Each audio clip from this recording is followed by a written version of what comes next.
지금은 고인이 되셨지만 대신 금융그룹을 창업한 양재봉 회장은 전남 나주 출신이에요.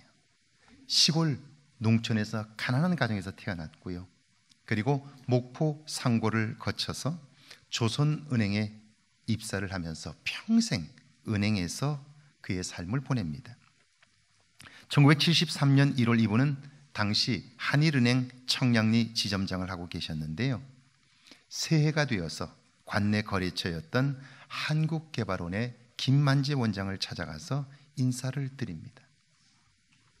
이런저런 차 한잔을 마시면서 이야기를 하는데 이 김만재 원장이 제안을 해요.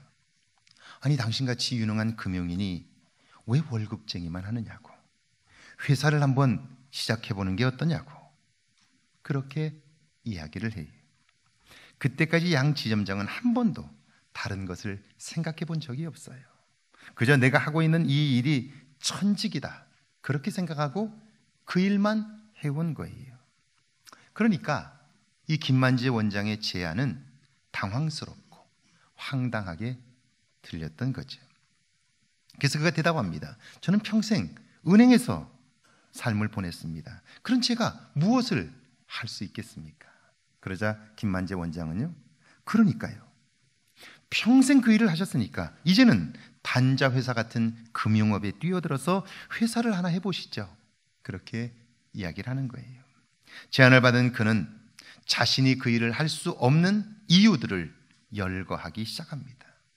이래서 안 되고 저래서도 안 되고 여러 가지 이야기들을 하는데요, 내용은 하나예요. 안 된다, 못한다는 거예요. 한참을 듣고 있던 김만재 원장은 그럼 시도는 해보셨습니까? 해보고 나서 안 된다고 말씀하는 겁니까? 그렇게 물어요. 그가 대답합니다. 아니요, 해보지는 않았지만 안 될 것이 분명합니다. 여러분, 아무리 가능성이 열려 있어도 내가 안 된다고 닫아버리면요, 저절로 되는 것은 없어요. 그래서 우리가 안 된다고 말하려면 최소한 시도는 해봐야 돼요. 그런데도 많은 사람들은 해보지도 않고 안 된다고 말해요. 김만재 원장이 웃으면서 묻습니다. 그럼 무엇이 도대체 안 된다는 겁니까? 그걸 물어요. 그가 대답합니다. 금융회사를 만들려면 정부의 허가를 받아야 하는데 그게 어디 쉽습니까? 그건 불가능해요. 그러자 김만재 원장이 그럼 허가 신청은 해보셨습니까? 아니요. 되지도 않을 일을 왜 신청합니까? 난 그런 바보짓을 안 합니다. 그래요. 제가 목회를 하면서 보니까요, 이런 분들이 정말 많아요. 여러분, 안 되니까, 쉽지 않으니까 기도하자고 그러는 거예요. 하나님의 도움을 구하자는 거예요. 그런데 사람들은 말하기를 되지도 않을 일을 왜 기도하느냐고 그래요. 그걸 바보짓이라고 생각하니까요, 그 사람은 평생 기도할 수 없는 거예요. 교회는 다니지만 기도하지 않는 사람들이 왜 기도하지 않을까요? 내 생각이 안 된다고 믿기 때문이에요. 그러니까 그 사람은 자기가 되는 것 안에서만 사는 거예요. 삶의 변화는 없는 거죠.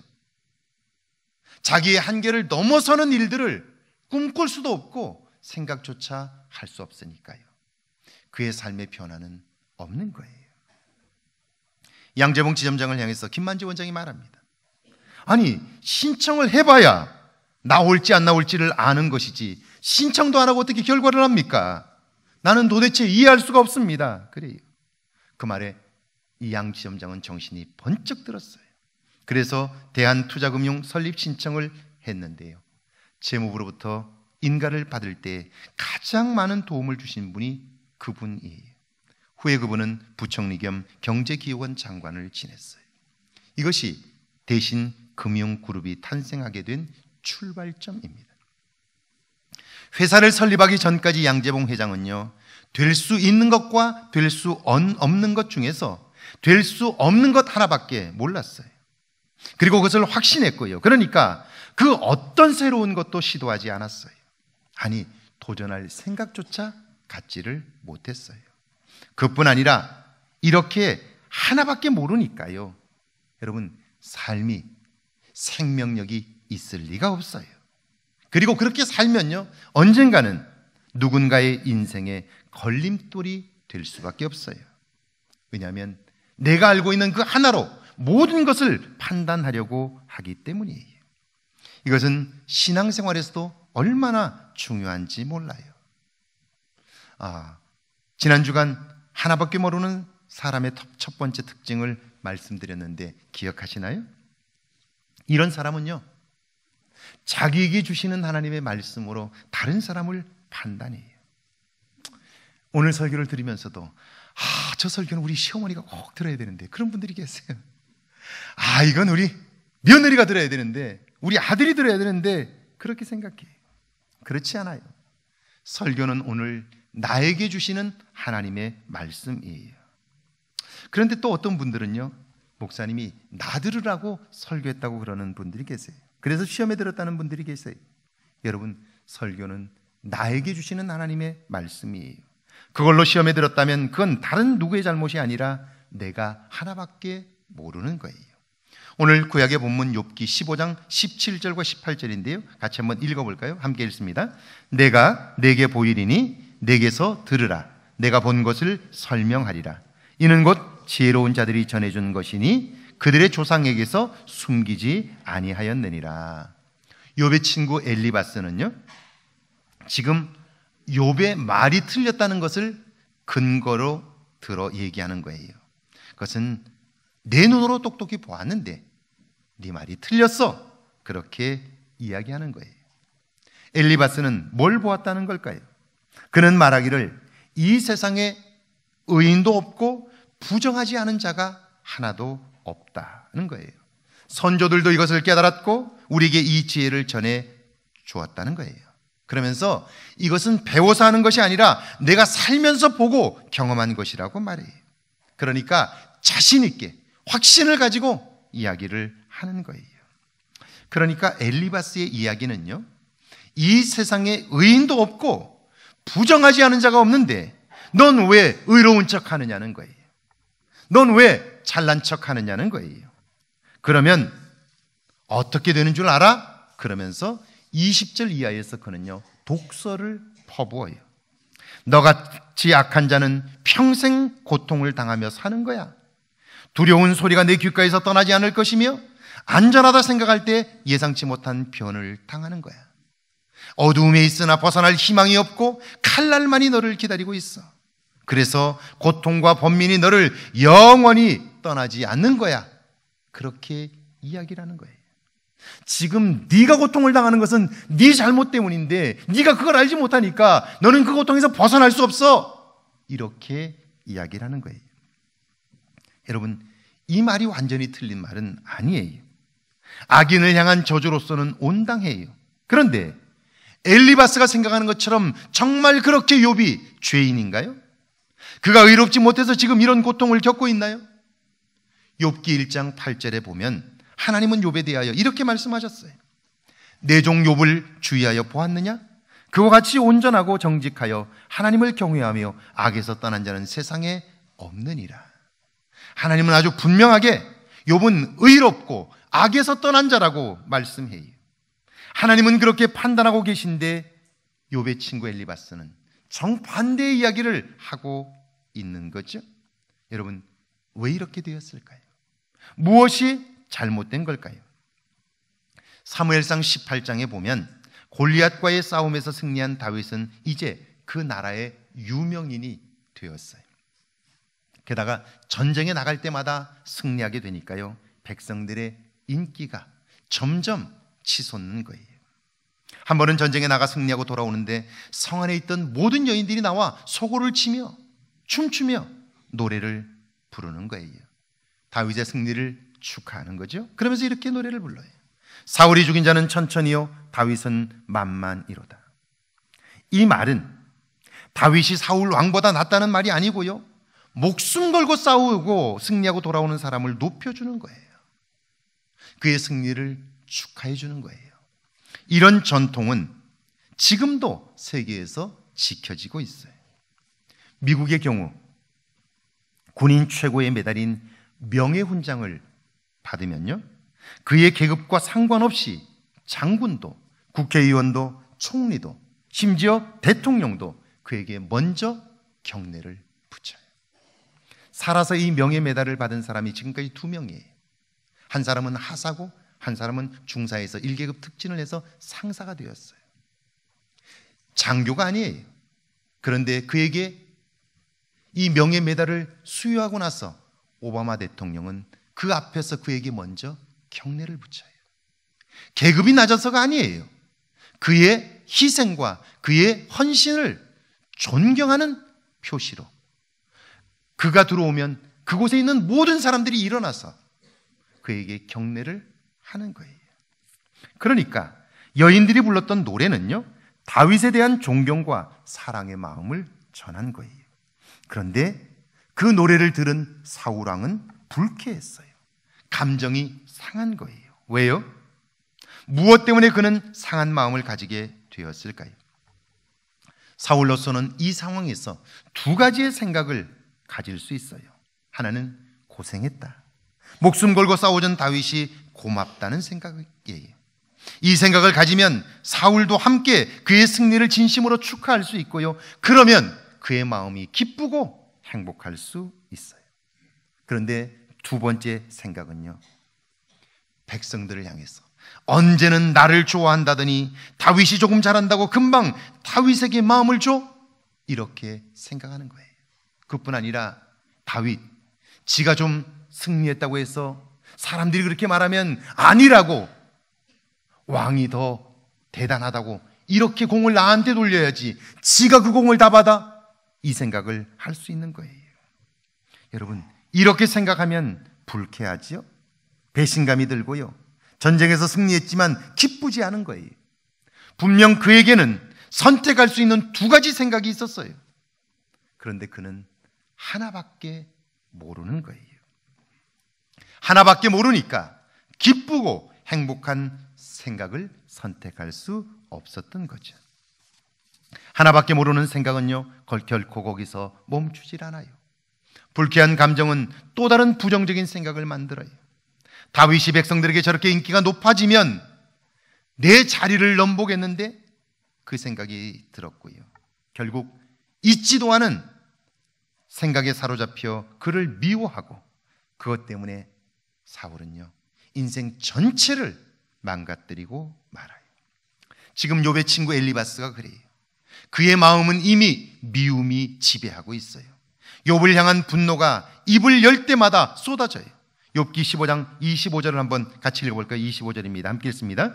이는 그의 손을 들어 하나님을 대적하며 교만하여 전능자에게 힘을 과시하였음이니라. 너는 이미 하나님을 대적했기 때문에 내가 마음대로 해도 된다는 거예요. 그래서 그는 계속해서 그의 삶과 그의 집을 저주해요. 땀 흘려도 소득이 없다고 말하고요, 재앙과 재난이 끊이지 않을 거라고 독소를 퍼부어요. 여러분, 이렇게 말하는 엘리바스, 자기는 나름대로 옳다고 생각하여 그렇게 말했는데요, 그렇게 말하는, 옳은 말을 한 그의 마음은 기쁠까요? 그의 삶은 행복할까요? 그렇게 사는 그의 삶의 평안이 있을까요? 옳은 일을 했는데 왜 내 마음에 평안은 없는 걸까요? 내 마음에 기쁨은 없는 걸까요? 이걸 볼 수 있어야 되는 거죠. 이걸 보아야 내가 하나밖에 모른다는 걸 알게 되는데요, 여러분, 이걸 보지 못하는 거예요. 시골에 계신 할아버지가 서울에 사는 딸 집에 가는데요, 서울 간다고 그러니까 동네 친구들이 이야기를 합니다. 서울은 무서운 곳이야. 눈 뜨고도 고백하는 곳이야. 그러니까 조심해야 돼. 친구들이 하나같이 이야기해요. 그러자 이 할아버지가, 내가 누구야?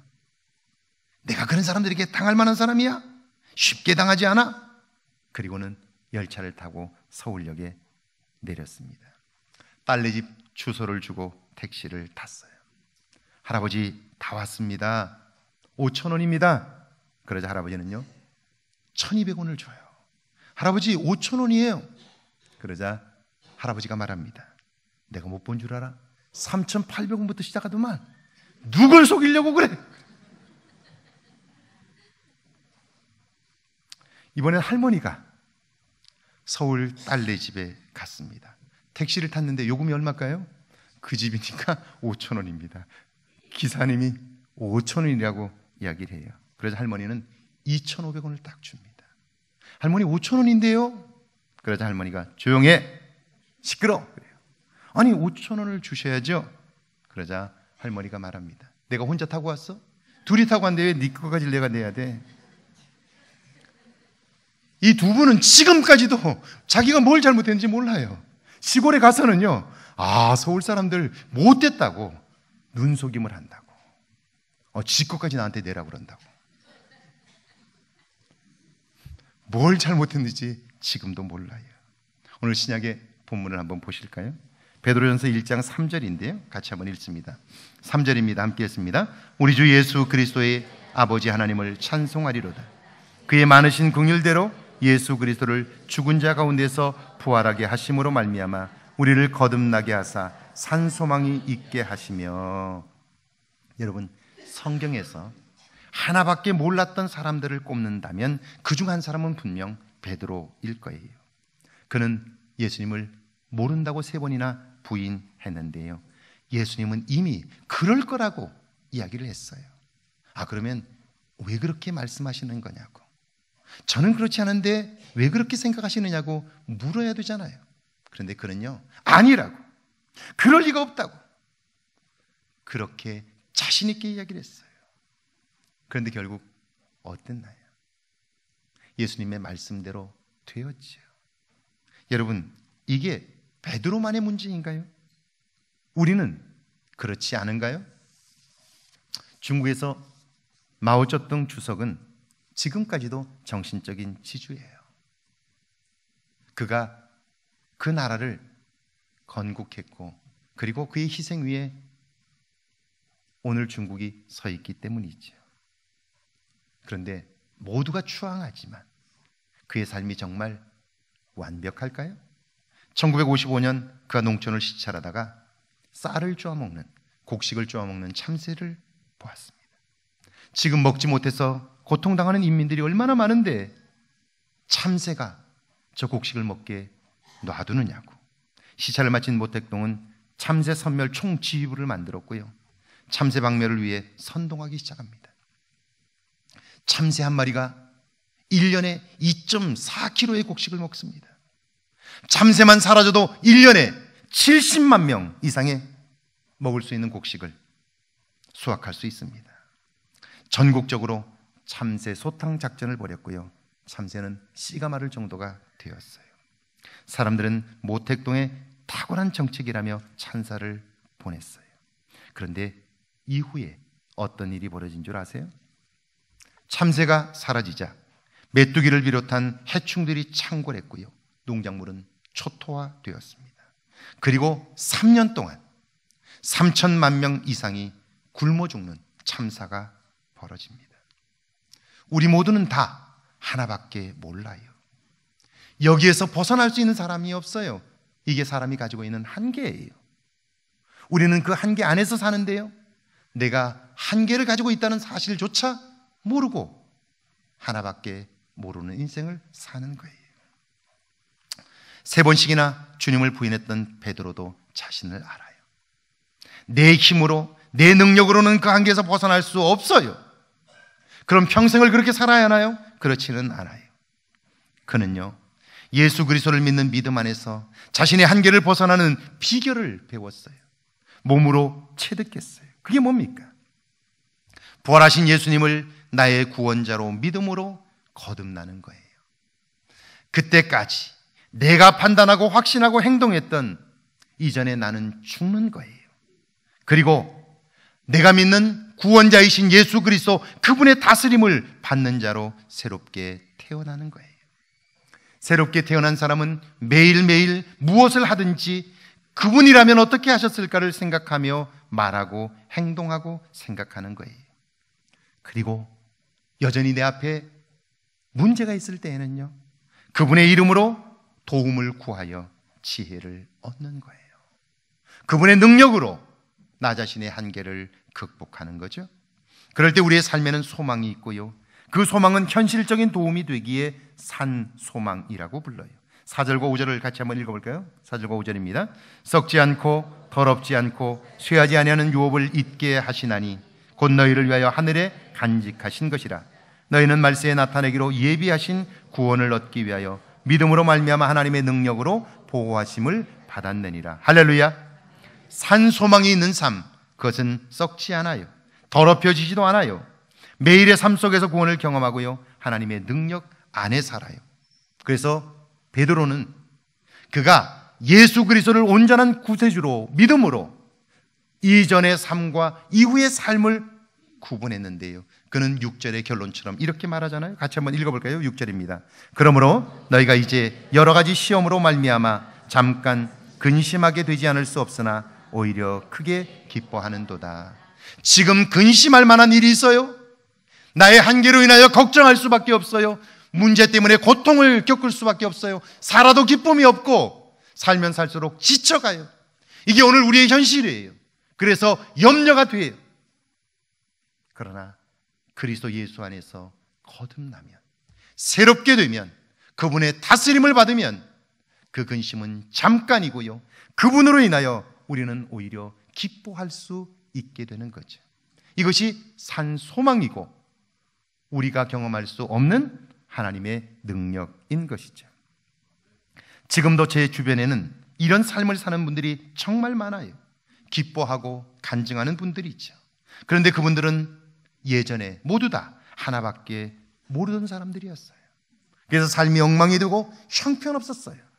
그 상황에서 예수 그리스도를 온전히 만났고 그분을 만남으로 인하여 그들의 인생이 새로워진 거예요.